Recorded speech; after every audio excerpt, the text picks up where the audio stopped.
गोड्डा लोकसभा क्षेत्र से बीजेपी कोटे के निशिकांत दुबे 3 बार सांसद चुने गए। इस बार भी मैदान में हैं, लेकिन इंडी गठबंधन ने यहां से कांग्रेस कोटे से महगामा विधायक दीपिका पांडे सिंह को मैदान में उतारा है। इस घोषणा के बाद अपने ही दल के कांग्रेसी कार्यकर्ता प्रदीप यादव के समर्थक पार्टी उम्मीदवार का विरोध कर रहे हैं। इनका कहना है कि गोड्डा लोकसभा में ज्यादा वोटर यादव और मुस्लिम हैं। ऐसे में दीपिका पांडे का चुनाव जीतना आसान नहीं है। इनका कहना है कि प्रदीप यादव को पार्टी ने टिकट दिया होता तो वे निशिकांत दुबे को टक्कर देते। हम लोग अपने हिस्सेदारी को मांगते हैं। यहाँ पर यादवों की भी संख्या है, मुस्लिम नहीं। अगर इस माहौल में तो हम यादवों को टिकट देने की बात करते हैं कि हमारा जो आदरणीय नेता है प्रदीप यादव जी, आप उसको टिकट दीजिए। और यह सीट जिस हिसाब से हमारी आबादी है, यह सीट निश्चित तौर पर निकलेगा। जहां तक दीपिका जी का सवाल है, दीपिका जी भी कांग्रेस के हैं, लेकिन इस क्षेत्र में कहीं कोई पकड़ नहीं है। मैं उनका महिला और जाति के नाम पर कोई विरोध नहीं करता हूं। मैं इस सीट को इसलिए मैं कह रहा हूं कि दीपिका जी इस सीट को नहीं निकाल पाएगी, क्योंकि गांव में अभी संगठन से काम नहीं होगा। सबसे पहले तो प्रदीप यादव जी ने संगठन पूरा लोकसभा में बनाया है, और काम क्या है, यह काम संगठन का और प्रदीप जी का काम आएगा और यह सीट निकलेगा। हम लोग सिर्फ वोट देने के लिए पैदा हुए हैं क्या? हम अपने हक को नहीं मांगेंगे? अगर मैं अपना हक नहीं मांगू तो मैं कहां जाऊं? इसलिए मैं यादव और मुसलमान की बात किया, नहीं तो जाति का नाम नहीं लेना चाहिए हमको। अगर हम नहीं रो रहे हैं तो हमको दूध नहीं दे दिया जा रहा है, हमको खाना नहीं मिल रहा है। मैं इसलिए यह बात रख रहा हूं कि हमारी आबादी है। मैं सबसे ज्यादा 3,70,000 मुसलमान है, 3.5 लाख यादव है, और हमको आप दरकिनार कर दिए। हम कहां जाए मांगने के लिए? मैं अगर आला कमान से नहीं मांगूंगा, कांग्रेस से नहीं मांगूंगा, मैं मांगने के लिए कहां जाऊं? हमारा कहना है कि हमारे आबादी के हिसाब से अगर आप प्रदीप यादव जी को टिकट नहीं देते हैं तो दूसरा फुरकान साहब को दीजिए। आप दीपिका सिंह को कैसे दे दिए टिकट? देखिए, मैं आपको गारंटी के साथ कहता हूं, मैं भी राजनीति करता हूं, हमारा भी 60 साल उम्र हो गया। मैं भी क्षेत्र का भ्रमण करता हूं, पूरा लोकसभा का भ्रमण किया हूं।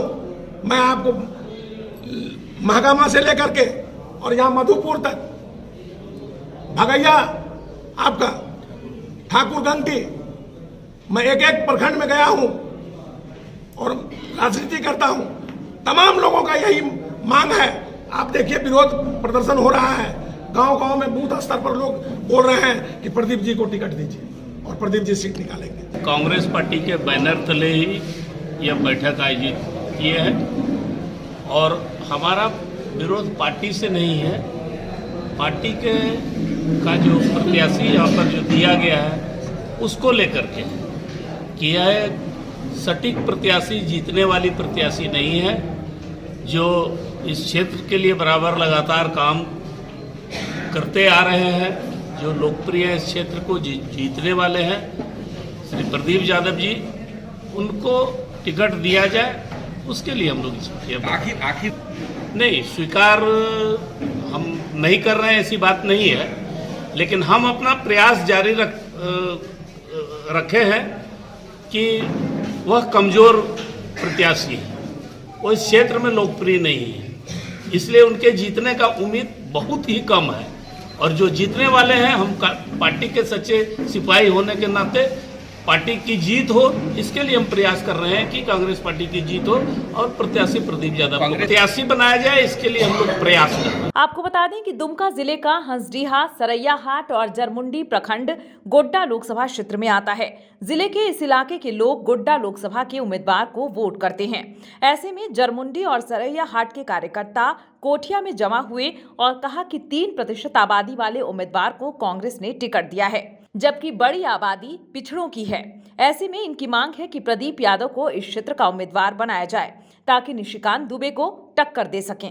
सभी कार्यकर्ता का जो भावना को हम लोग संजोए रखे हैं, और सभी की बात आया है कि गोड्डा लोकसभा का फतह करने के लिए हम लोग कोई न कोई विकल्प ऐसा निकालें ताकि 3-3 बार से जीते हुए सांसद जो कि अनर्गल बातें करते हैं, पटकनी देने की बातें करते हैं, एक सांसद का ये शोभा नहीं देता। वो बार बार कहता है कि 5 बार प्रदीप बाबू को पटक चुके हैं। ये बहुत ही निंदनीय बात है।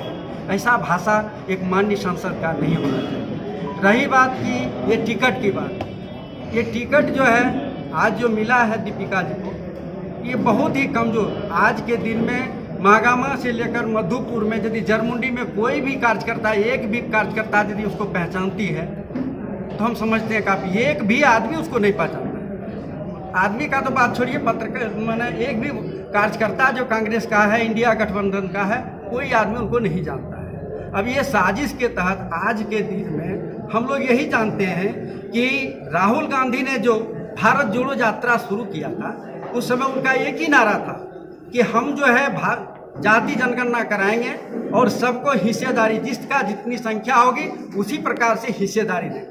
आज उनका कथनी और करनी में अलग हो गया। आज देखिए, चतरा में दे दिए त्रिपाठी जी को, धनबाद में दे दिए ठाकुर जी को, गोड्डा में दे दिए दीपिका पांडे जी को। तो 7 सीट यहाँ मिले हैं कांग्रेस को, 2 तो सुरक्षित है और ये 1 सीट मात्र जो है हजारीबाग का दिया पिछड़ा का।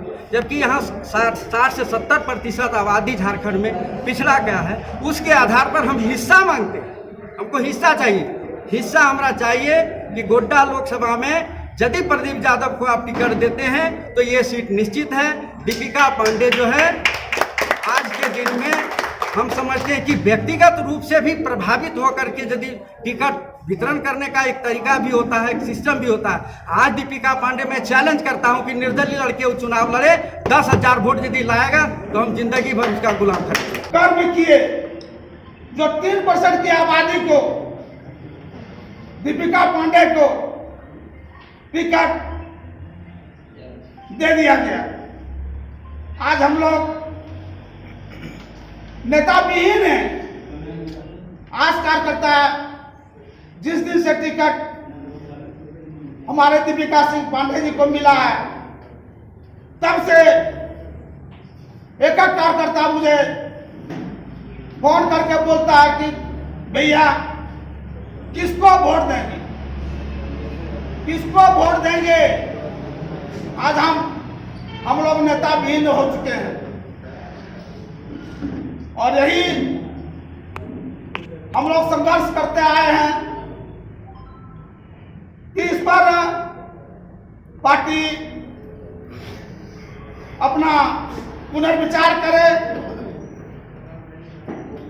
क्योंकि यह क्षेत्र अल्पसंख्यक, पिछड़ों, दलित का यह क्षेत्र है। 3% आबादी के अनुरूप में कैंडिडेट बना दिया गया है। वह पैसा लेकर अपना कैंडिडेट घोषणा करवा लिया और आज हम लोग उसी के चलते विरोध में बैठे हैं। आदरणीय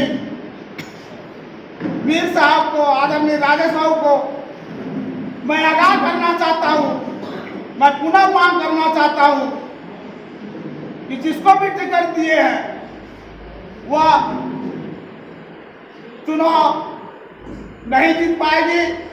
कल हो सकता है किसी तरह चुनाव जीते भी किसी दल में वो जा सकते हैं, क्योंकि वो हमारे कैंडिडेट के लायक नहीं है। जाहिर है राजनीति में जाति धर्म के नाम पर ही लड़ाई हो रही है। सवाल यह है कि ये लोग अगर कांग्रेस के सच्चे सिपाही हैं तो पार्टी ने जिस उम्मीदवार को मैदान में उतारा उसे क्यों स्वीकार नहीं कर रहे हैं। सवाल यह भी है कि प्रदीप यादव कांग्रेस के ही विधायक हैं तो अपनी ही पार्टी का विरोध क्यों करवा रहे हैं। न्यूज़ विंग के लिए दुमका से विजय तिवारी की रिपोर्ट।